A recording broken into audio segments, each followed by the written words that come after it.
અલગ અલગ ધણીની વાત નથી, અલગ ધણીની.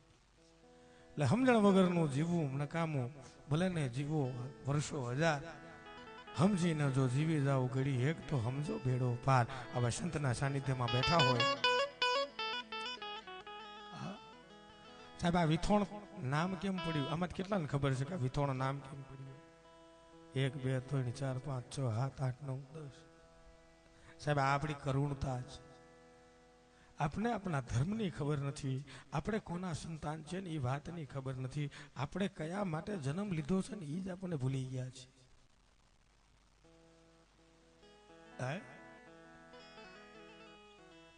શેના માટે આપણે જન્મ લીધો છે ને એ જ ભૂલી ગયા છીએ. પણ આજે બેનું દીકરીઓને બધાને એક કલાકાર તરીકે નહીં પણ કણબીના દીકરા તરીકે વિનંતી કરું છું કે તમારા હુરધનનો, તમારા એમ કહેવાય કે સુરાપુરાનો ઇતિહાસ તમારા બહેનોને દીકરીઓને અને તમારા બાળકોને બાપ કહેતા રહેજો, નહીતર ઇતિહાસ ભૂહાઈ જશે. બાપ મારો ઇતિહાસ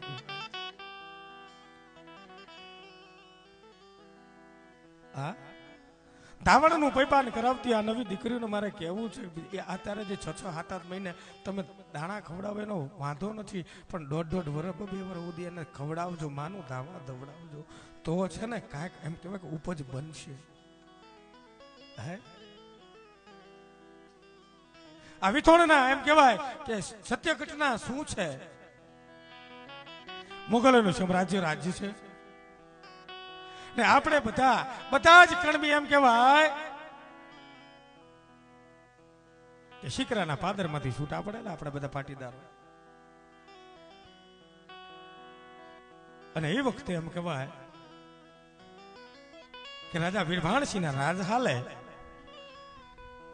અને જુનાગઢના નવાબે જેથી ચડાઈ કરી અને જુનાગઢના નવાબે જેથી ચડાઈ કરી અને જેથી એમ કહેવાય કે આ પંથકમાં સંવંત 1600 ની આસપાસની હું વાત કરું અને તે દિવસે બાપાના હાથમાં એક તારો સીતારામ સીતારામ સીતારામ ઠાકર ઠાકર કરી અને મારો બાપ એમ કહેવાય કે ખેતા બાપા ગામડે ગામડે ફરે, અબોલા પશુઓની સેવા કરે. એ મુગલ સામ્રાજ્યના રાજાને ખબર પડી કે આવો કોક એક ઓલિયો છે, બાકી સંતો હિન્દુમાં ન હોય, અમારા મુસ્લિમમાં જ પરચાવાળા પીર હોય, બાકી બીજા કોઈનામાં પરચામાં એમ કહેવાય કે અમારા જેવી શક્તિ બીજા કોઈનામાં ન હોય. પણ આ તો ભોળિયો સ્વભાવ, આપણા વડીલોનો સ્વભાવ ભોળિયો, ખવડાવીને ખાવું. આપણો કણબીનો જીવ કેવો તો કે મોતી હરખા દાણા જેથી ગળે ફાકી આવે, બાવો બારોટ અને બામણ એવા 18 આલમ આવે અને હુપડું ભરીને દાન દેતા ખુશી એની અજોડ. કણબી કોઈની પાછળ નહીં, કણબી પાછળ કરોડ. સાહેબ કણબીની પાછળ કરોડ. લે મારા બાપ, મોર ખાય, ઢોર ખાય, ચોર ખાય, વતન તો ગરદણી ખાય. ને એમાંય કદાચ કોક એમ કહેવાય કે નબળો માણસ આવી જાય તો કહી દે લે મારા બાપ તું લઈ જા, મારો હવ મારો હરી રાખશે. એ ભાવના હતી.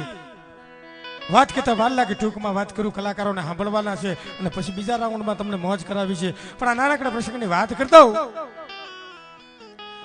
કે ઓલા મુગલ બાદશાહને ખબર પડી કે આવો કોક ઓલિયો છે અને ગાયોની એની સેવા કરે છે, અબોલા પશુઓની સેવા કરે છે.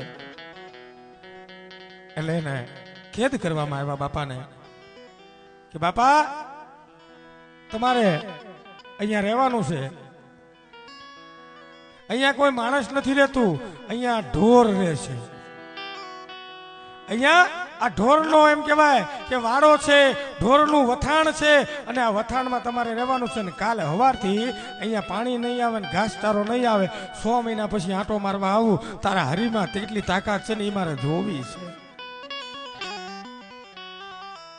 સાહેબ 6 મહિના પછી વાત કરતા વાર લાગે, ટૂંક વાત કરું કે 6 મહિના પછી પાછા એમ કહેવાય કે નવાબની સેના આવીને જોયું તો એટલા જ પશુ છે, એનાથી ડબલ ગાયો વિહાણી છે, એનાથી વધારે ભેહું એમ કહેવાય કે નીણ ખાય છે. બાપો બહાર નીકળ્યા નથી, છતાંય આ વસ્તુ બની. એટલે એના સિપાહીઓને પૂછ્યું કે આ બાપો બહાર ગયા કે નહીં, કોઈ અહીંયા આવ્યું તો કે નહીં, તો આ કેમ થયું? એ કે ખબર નથી. સમય થાય એટલે એમ કહેવાય કે આમાંથી પાણી આવે, ઢોર પાણી પી લે, અને એમ કહેવાય કે ગાયું એમ તરસ્યું હોય પાણી પી લે, એની જાતે નીણ આવી જાય અને પુરાઈ જાય. ત્યારે બાપાએ કીધું તું હું તો ખાલી હાથ કરું છું, પૂરો કરવા વાળો મારો રામ બેઠો છે. સાહેબ મારો રામ બેઠો છે. અને વિથોણ એ વથાણમાં બેઠેલા બાપાને આ વથાણ એને આપ્યું કે બાપા આજથી હું તમને નમન કરું છું અને આ તમને હોપ્યું. આ વથાણ નહીં પણ વિથોણ તરીકે ઓળખાશે સાહેબ. અને આજે પણ આ વિથોણના પાદરમાં એમ કહેવાય આ સંતની તાકાત, આ વથાણમાંથી વિથોણ બન્યું છે.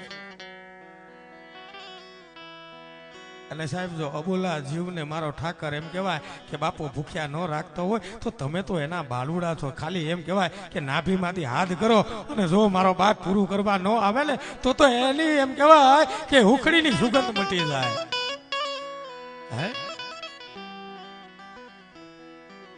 કહેવાનો મારો મતલબ એટલો છે કે જેના સાનિધ્યમાં બેઠા છીએ, જેના માટે બેઠા છીએ.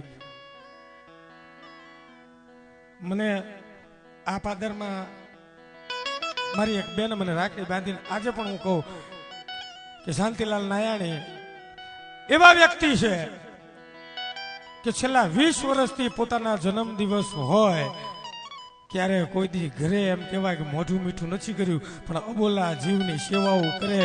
અને 24 કલાક અખંડ એમ કહેવાય કે અડધી રાતે ફોન કરો અને શાંતિલાલ નાયાણીને એટલું કહો કે ફલાણા પાદરમાં ગામમાં એમ કહેવાય કે ગાય બીમાર છે અને સાહેબ એમ કહેવાય કે ઊંઘને પાટું મારી અને ખેતા બાપાનું નામ લઈ અને વિરલો નીકળી જાય અને ગાવડીની વારે ચડે ને તો એમ લાગે કે એકલો નહીં પણ આખો ખેતા બાપાનો આશીર્વાદ બાપુના હાથે છે. એટલે કહેવાનું મન થાય કે સંત સપૂત ને તુમડા ત્રણનો એક સ્વભાવ, તારે પણ ડુબાડે નહીં એનો તારવા ઉપર ભાવ. જયો સાહેબ. એટલે કહેવાનો મારો મતલબ એટલો છે કે ખેતા બાપાના વંશ છીએ અને ખેતા બાપા આપણા એમ કહેવાય કે અજોડ શક્તિ જેને આપી છે કે દેવને દીવો ધૂપ શું દેવું. આ ખેતા બાપાને તમે શું દઈએ કહો? બહુ જોર મારો તો એક પાવડું ઘી દો, કદાચ રોયનું કુમડું દો, એનાથી રાજી અગરબત્તી દો, એનાથી રાજી થાય નહીં હો. કે દેવને દીવો ધૂપ શું દેવો, એને દિલ દઈ દેવું રે, મોજમાં રહેવું, મોજમાં રહેવું વાલામ, મોજમાં રહેવું રે. અને નાભીમાંથી નાદ નીકળી જાય અને કદાચ મારો બાપ એમ કહેવાય કે હાથમાં માળા લઈ એક તારો લઈ અને હરીની હાકલે જો ન પોકે ને તો વિથોણના પાદરમાં એમ કહેવાય કે હનુમાનજીની ખોટું પડે હો બાપ, હનુમાનજીની ખોટું પડે.